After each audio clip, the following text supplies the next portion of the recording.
Well, welcome everybody. Episode 23 of Playing with Perspective, the Suspended Animation Podcast. And I have a wonderful show today, all about public relations and building brand credibility through media exposure with the very famous Monica Rosenfeld. Now, who is Monica? Monica is a business owner and PR expert, speaker and trainer. Monica is the managing director of WordStorm PR, a boutique-sized PR agency she founded in 2000. Monica thrives on magnifying the message of her entrepreneurial-driven and not-for-profit clients through mass media exposure. She's also passionate about demystifying the media through speaking engagements and workshops. In the evening, you can also find her on stages around Sydney performing stand-up comedy. I didn't know you could do that, Monica.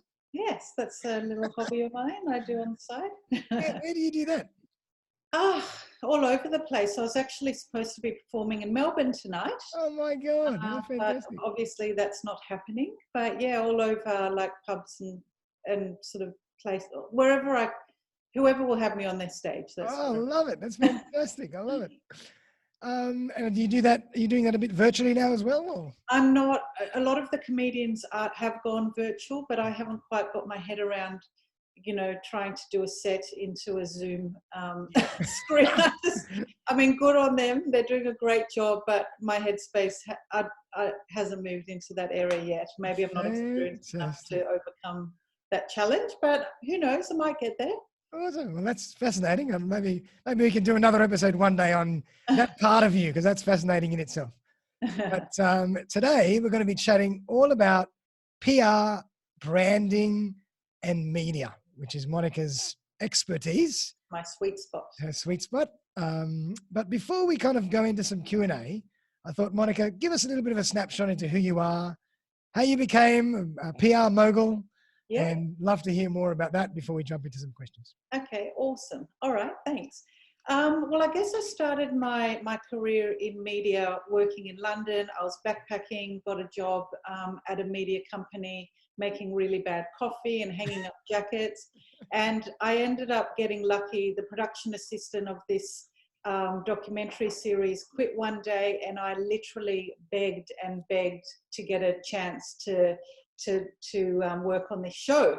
I was really young, I was just finished uni, and I got that opportunity. So eventually my visa ran out, had to move back to Australia, and ended up getting a job at Getaway and then at a Current Affair. Wow. And that's where I learned how not to do PR. Right. And the reason I say that is, I had people, marketing managers, business owners, very weird, dodgy neighbours, all calling me, wanting their story on air, but having no idea how to pitch a story to me, and most of the time losing this amazing opportunity because they didn't know what I needed to get the story across the line, what I needed as a producer. So a couple of years in, and after bashing my head against a brick wall a few too many times, I thought, you know what, I can do a better job than this. Like, I know what my colleagues need and want, and I understand the media now, having worked in it for a few years. Yep. So I just started my own agency, WordStorm PR. Fantastic. That was in the year 2000. I was young, naive, never took a business course or anything. So it's been an interesting journey, a wonderful personal development is what I say, like in business. I always thought business would be about hardcore business, but I found it's been the most amazing personal development course you could ever take, and it's without just an ongoing. I couldn't agree with you. Workshop. And you're constantly evolving and reinventing yourself and moving with the market. You've got to look into yourself and face your darkest fears and moments and just overcome. So it's amazing. Yep. But anyway, we're now, very soon after starting the business, we grew into a boutique size agency. So we've always had around 8 people in our team. At the moment, we're around 6, and we're happy with that number. And for us, it was always very important to work with clients that we felt really passionate about, because my sort of vision statement was, I want to make purpose-driven businesses, dreams come true of helping other people by magnifying their message in the media, because that's my skill set. So as a result, we work with the most amazing entrepreneurial-driven businesses.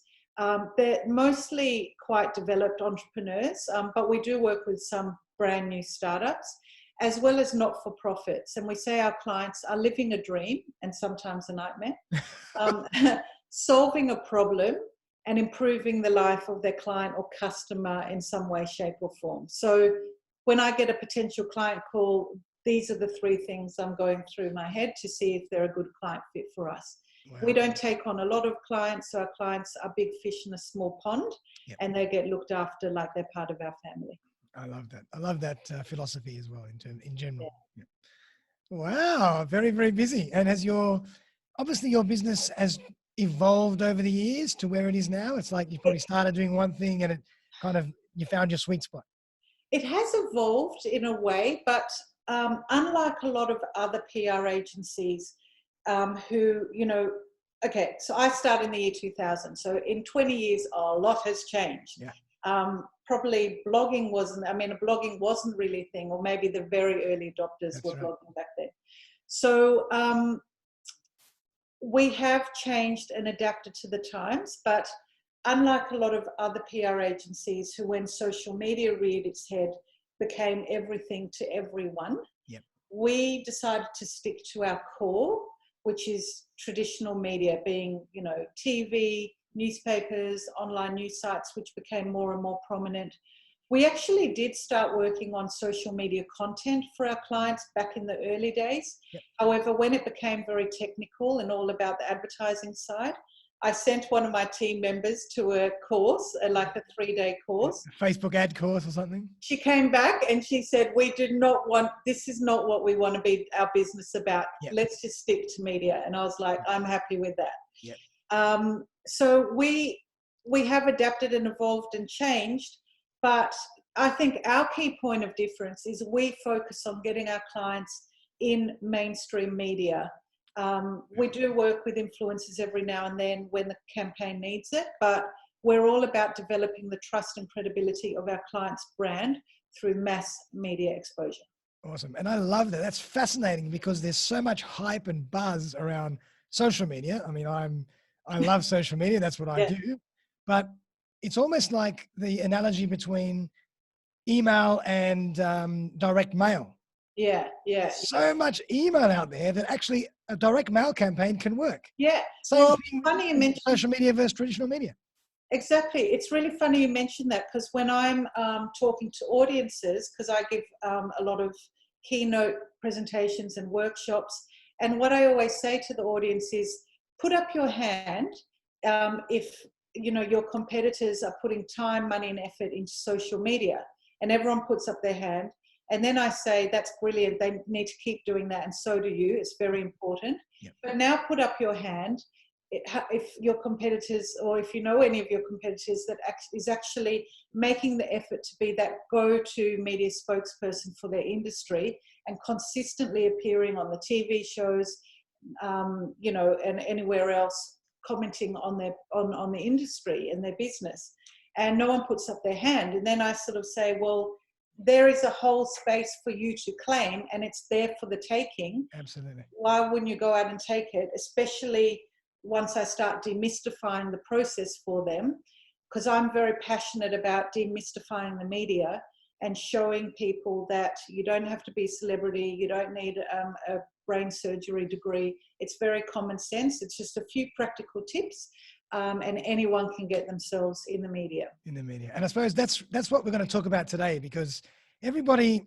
probably jumps to social media because they think it's a low barrier to entry. Yeah. And it's traditional media. How am I going to get on Channel 7 or Channel 9 or Channel 10 or a current affair? Exactly. But that's exactly what you do. You specialize in helping people pitch stories so they can actually get interest from traditional media.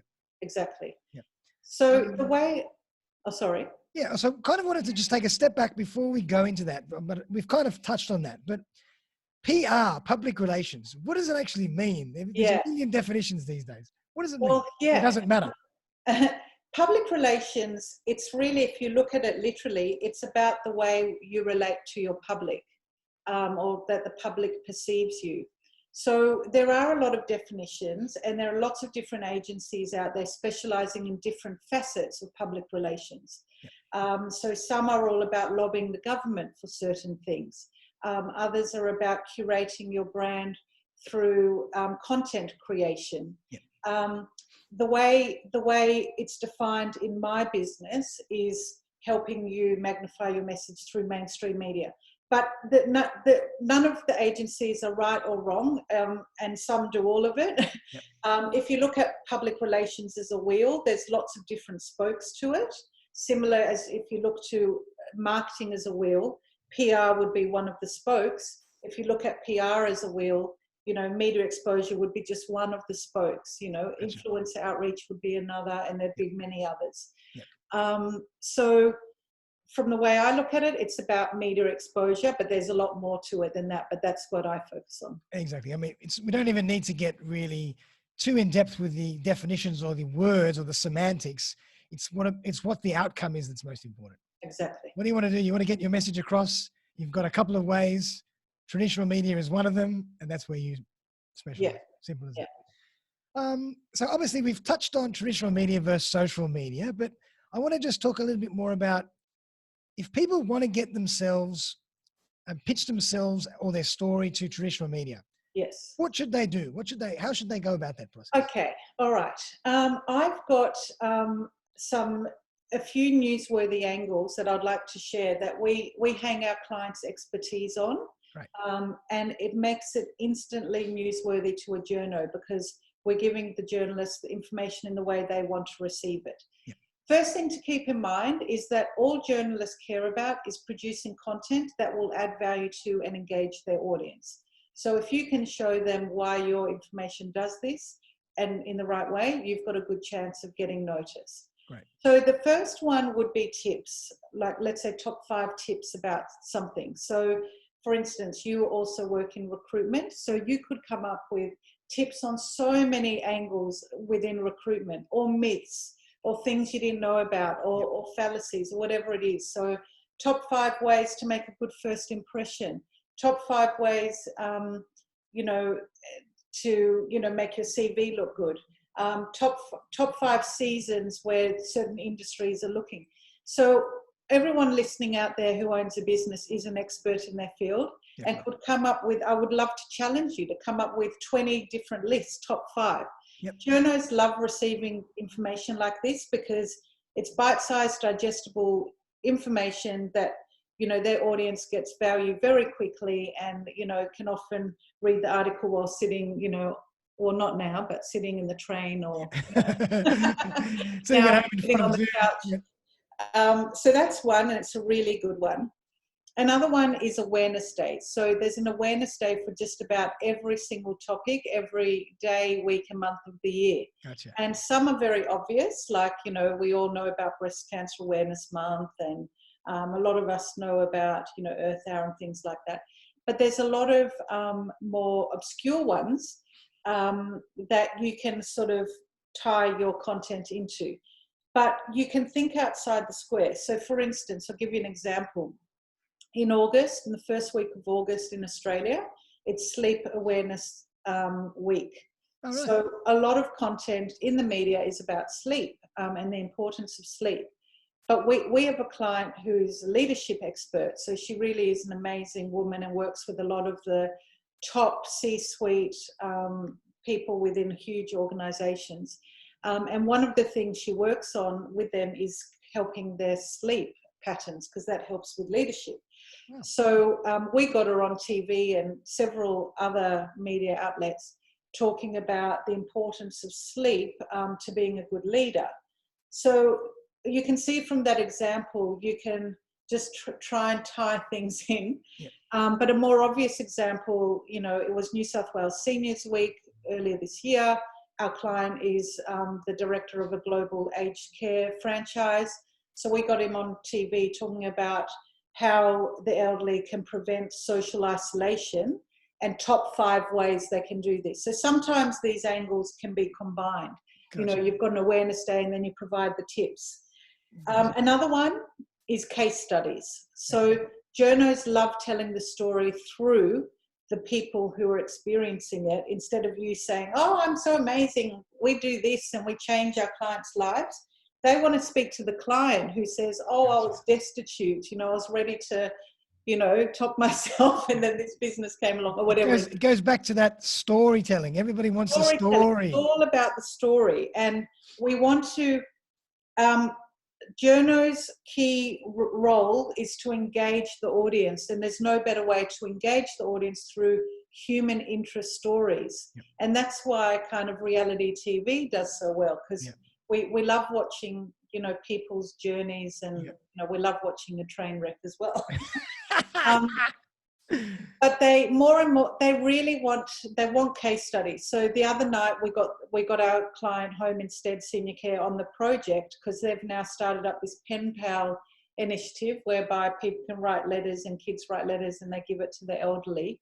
So they spoke to a few of the elderly people who were getting the letters on TV. They read out their letters and started crying. They spoke to the kids who were writing the letters.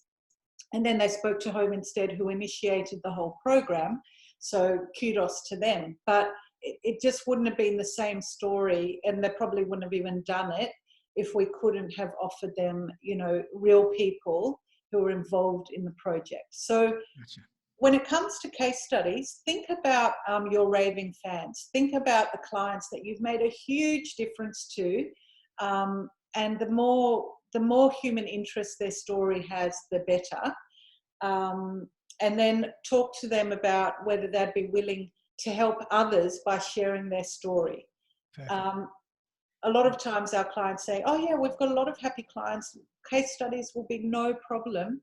And then I say, that's true, but how many of them would be willing to have their picture taken on a mainstream media website or on TV, or interviewed on TV? And then a whole lot of those dwindles, just fade away. So that's case studies. Then you've got statistics. So journos love a good stat because it makes the story look newsworthy and like they've done some research. Yeah. And you know what? You don't have to invest 5-10 grand in some complicated survey. You need one good stat. So we were working with a small suburban dental practice in Melbourne, like tiny. And we thought of the angle of dental, the fear of going to the dentist. So we knew that this is what people grapple with. If people are grappling with it, media want to talk about. So we just did a very simple survey just with MailChimp to find out how many people are so scared of going to the dentist they haven't been in 5 years. We got it like something like a third of Australians are in this category, ran with that story, and our small little suburban dentist was in all mainstream media for the next 3 weeks. Wow, they had to get new offices, they had to expand. Yeah. So just by going off this issue and one little stat. And the reason it was relevant for the dentist is that he offers dental procedures under general anaesthetic. And we combined it with a case study to get them on TV. So one of their patients was in this situation, her gums were a mess. She was a real estate agent, couldn't smile because it was full of rotten teeth. He gave her this procedure and she was so delighted that she was just on TV talking about how she's got a new lover now and how life is amazing. Love it. So, yeah, case studies are really good. And then the last angle that I'll provide today that people can hang their story on is thought leadership. So this is where you demonstrate your expertise about something. So this is, if you think of the analogy, you're on your soapbox in Hyde Park or wherever you might live, in the central place where those kind of people hang out. Yep. And you're like giving your opinion, about it. So outside town hall. Yep. Yeah. So this is where you're giving a strong opinion or any kind of opinion or expertise around something that you know so well and back to front in the media. So right now it could be like people futurists who have a very strong opinion about what's going to be happening in the business world post COVID-19. Yep. I mean, it would have been nice for them to tell us about it, a few months ago. Thank you. That's right. Where was your futurist skills then? Exactly. But anyway, so that kind of thing. Gotcha. Okay, fantastic. So that's obviously about content. That's the strategy about building content to make sure that your story or what you're going to bring to the media is going to be well received. Yes. But if people actually have a story or they have content, what do they do? Do they go to a PR agency or do they go straight to the media or both? Oh, you know what? They can do either. So you can go to the media yourself and get your story. And I'll tell you how to do this. Well, besides I've given you the content ideas, but the way to think about it is which media would you really like to be in? So from a business magazine point of view or business media, do you really want to be in AFR? Do you want to be in Business Insider, Smart Company, SMH? Which are those titles you want to be in? Yeah. Create a long list of those titles. Start getting familiar with those publications, and you'll start to notice that their content has themes, that these journals write about certain topics all the time. Yep. And from that, you'll start to recognize that you can fit your topic in to suit what they talk about and the style that they talk about. So become familiar with those publications is step number one. Step number two is research the journals that write the stories where you see your story fitting. It's very easy. They're all on their, let's say we're talking about business publications online and print. It's all there. Like you can see who writes the stories. So, or it'll be on LinkedIn as well, I'm sure. And half the time they've got their email address there as well. Right, so write down their names, write down their email address, become clear on your angle. Is it a stat? Is it a tips? Is it a thought leadership piece? Is it a case study? Gotcha. Don't put all these angles in one pitch. That's a mixed bag.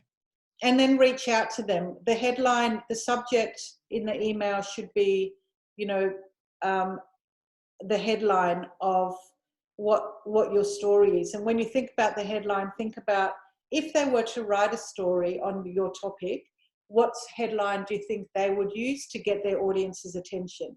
Gotcha. Because that's how journalists are looking at the headline, thinking, "Yep, my audience will want to know about that," and then they keep reading. Yeah, you're almost pitching them the same way you pitch the audience.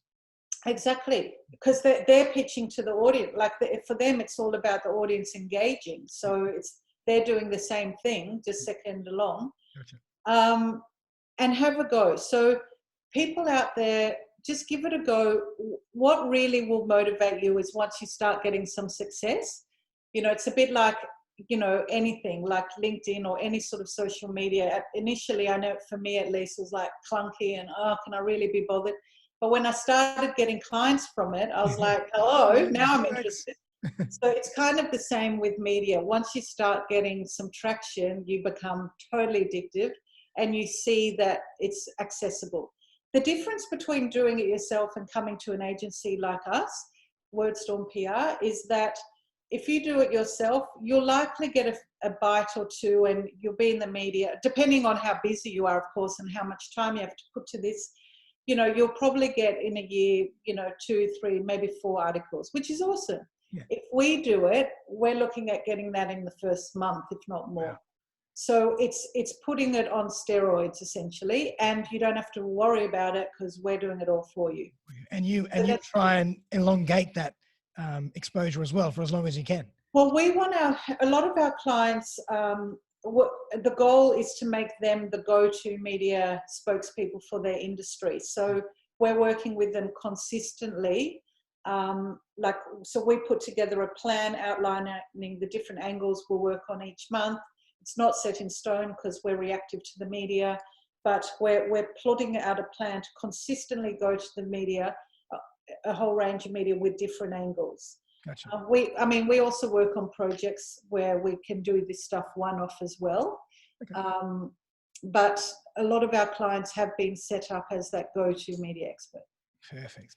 Fascinating. It's a whole hidden world that I didn't really know much about, but it's so interesting. Yeah. And when you think about it and you break it down, It's Yeah, logical and step by step, just like anything else. exactly. And what I try and express to audiences is that when I'm talking to them, and I'm talking to audience now, don't listen to what I've just said and take this information when you're consuming media. So don't just consume media in a passive sense, but look at it from a business owner point of view and thinking, which angle did that journal go with there? How could my content fit into that? So yeah, just start looking at the media from an opportunistic point of view rather than just kicking back and passing a few, or passing the time. Awesome. And have you found that certain industries or certain specialities are better suited to mainstream media, traditional media versus social, or is it really just about how you execute the strategy? I don't think so. I think if you're an expert in your field, you're perfectly suited to mainstream and social. Okay. What I want to point out is it's not one against the other, and quite often we work very closely and it works together. I'll give you the perfect example of this. We had a client, it's actually a social enterprise which was evolved out of a event-based business, Retail Global, who suddenly went quiet because no events can be held. Phil, the CEO, had a brainwave of he wanted to do something with this time and his team's time to help. He created Frontliners, which is a social enterprise, got all his great connections in the retail industry. They're all contributing products and creating care packages that's being sent to frontliners and the medical teams. Amazing. So we got them, and we've been doing pro bono PR work for them. That's one of the ways we're keeping busy and useful while some of our clients are on pause. And we got them a 6-minute interview on Weekend Today show 2 weeks ago, which was like 3 days after they launched. Now, the Today show put the clip on their Facebook page from where it went completely viral. Wow. So within 24 hours, it had something like 90,000 shares. And I don't know where it's at now. I have to have a look. But you can't get that kind of traction. I don't care how good your social media is. And I know you're brilliant at this stuff, Darren. But the power of a say that again, Monica. Say that again. You're brilliant at social media, definitely. But yeah, the power of a sort of mainstream TV network is very powerful. Indeed. And I just love that. I mean, why limit yourself to one when you can have both? Yeah, exactly. And then do it all. It's about credibility. So you get your media, you push that through your social channels, and also backlinks. We always try and get backlinks for our clients. So your page ranking instantly lifts, when you're on a high page ranking news site like news.com.au or any of them, really. Fascinating. And I mean, not to go into the way you charge or rates and things, but is media expensive, or are there different ways to do it? Yeah, like a typical agency my size and my level or whatever, we generally for a sort of go-to media expert campaign, which is an initial 12-month campaign with a 6-month sort of initial phase, costs around $5,500 a month. Okay. So if you're looking at it from a marketing spend, like depending on the turnover of your business and X% goes into marketing, you're looking at sort of between 60 and 70 odd $1,000 if you are to do it consistently and become that go-to media expert. A project, so a shorter, hard, fast project can be 1 or 2 months, and we price that at $7,500. So the goal is to get a few great clippings that you can use now to put on your website and increase the credibility of your brand straight away. So that's sort of a boutique size agency like mine. You've got much larger agencies who will charge anything 10 plus, 20 plus, and God knows how much. It makes me cry if I see that, because half the time their results aren't nearly as good as ours. And I say that because we've used plenty of clients who've used theirs, a bigger service, and I'm not going to go into that. And then you've got freelancers out there, freelance PR practitioners who will likely charge more like 2.5 a month. They're sort of one man or woman bands, and they're usually trying to juggle, several campaigns at once. Gotcha. But usually, a lot of them do a very good job as well. Gotcha. Well, I mean, look, if you do it properly, you can get an incredible return on investment very quickly, and it can be very worth your while. Yes, it can. It's just about, as long as you have the budget and you have the story and you have the hook, then why not? Yes. And if people want to choose a PR agency, they don't want to go freelance, they don't want to go really big possibly. Yeah. Where do they start? What do they do? I would say it's similar to choosing any sort of supplier. I would select, firstly, maybe ask your network if they can refer, because that's always good to get referrals. Secondly, jump online and type in www.wordstormpr.com. No, just joking. No, www.wordstormpr. No, I'm joking. No, so do a bit of Google searching and just see what resonates with you. So I'm just using my website as an example. We are really communicating our brand values through our website of being very down to earth, not too cool for school, just very real and relatable. And when I have potential clients calling me from the website, they say to me, I saw all these PR agency websites. I called you because you just seem very genuine, authentic, down to earth, and not all fluff and bells and whistles like some of your competitors. And they're the sort of clients we want to work with, whereas the PR agencies with the bells and whistles might want to work with those sorts of clients. So that's fine. But meet with them. So after you've been attracted to the website, and it's a lot about personal relationships. So you will have a natural affinity to just some personalities and some people more than others. So the clients we work with, we become friends and we get on famously because we're the same people, because they resonated with us and the way we work in our team and everything. So that's more like a gut instinct thing. And then I would say, ask to speak to some of their clients, because just like with case studies, I can tell you till I'm blue in the face how amazing we are and the results we'll get you, and how we treat our clients like they're part of our family. But who better to tell you than our clients? Because they've got nothing to gain except for a box of lovely chocolates from me, if that would give us nice a good wrap.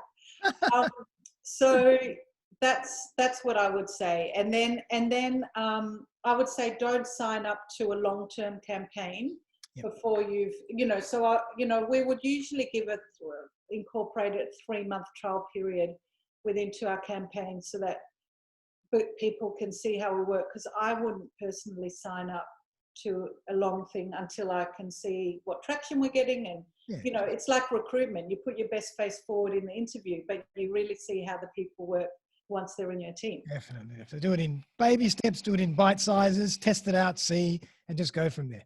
Yeah. So that's the sort of advice that I would give. Amazing. And obviously you're doing a lot of your work Zoom and virtual now. It hasn't really affected the way you work? Yeah, no, not at all. I mean, to be honest, my whole team is working from home and I'm working from the office because, I'm here on my own. So I've got 3 kids at home and won't get a single thing done there.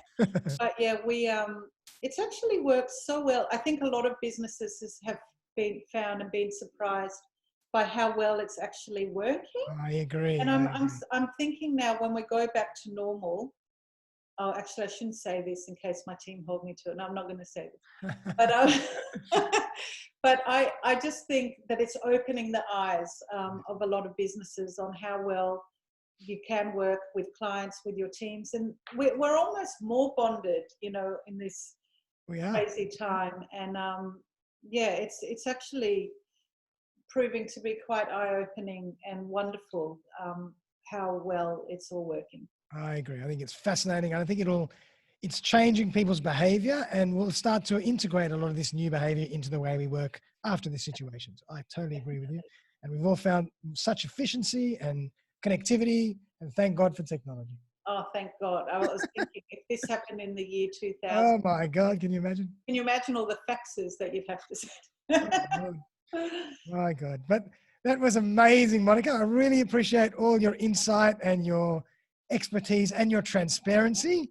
So I think that if anybody's interested in organizing a PR campaign, WordStorm is definitely someone to talk to. Great, thank you. Is there anything else that you want to leave Yes. leave the viewers and the audience with, in terms of PR and whatnot in this Yeah, time? thanks for asking. I forgot to mention that I actually have produced the first series of, I had an amazing producer producing a series of a podcast. So I've done Great. series 1. It's called Magnify You. And in there, I interview 8 top-tier journos. So journos from TV programs, from Sydney Morning Herald, news.com.au, Good Weekend, like a really good range of journos. And the interviews are all about what they look for in content and how people can pitch to them. Amazing. So if you want to know this from the horse's mouth, you can have a look at the podcast on any of the platforms. I feel like a dental ad. Any platforms where you can get your lovely podcast, and just type in Magnify You and mine will come up. And the other thing is I'd love for people to connect with me on LinkedIn. So my LinkedIn name, profile is just my name, Monica Rosenfeld. No surprises there. And every Monday morning I publish a Magnify Monday Moment PR tip. So it's a 2-minute video tip which just gets your brain thinking proactively about PR and media, as well as trying to put out every bit of content I put out. It's about giving value and helping others demystify this crazy thing we call the media. And then you can also connect with me on my Facebook page, Monica Rosenfeld, Magnify You. Perfect. And can everybody find these links on your website as well? Yes, they're all on my website. So if you go to the website, you can connect straight to that. Fantastic. And your link to your podcast as well as on your website? I have to check that actually. Something that you must make sure you do. Yes, good idea. Yeah. So I better get it on there. Awesome. Fantastic. Well, Monica, thank you again. That was very, very interesting. And Great. media is always a topic that I'm fascinated about, and I could go on for hours. But really appreciate your time. And again, for all the viewers and listeners out there, check out Monica's website, WordStorm PR. Check out her podcast. Check out her social media platform and handles.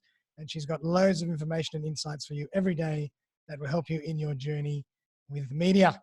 So thank you again, Monica. Thank you. It's been great. Thanks for having me. A lot of fun. And one day I'm going to explore your stand-up comedy as well. Yes. Well, once I get back on the stages, I'll let you know. Fantastic. So for everybody out there, thank you again. That was episode 23. And we've got some more coming up very, very soon, but stay tuned.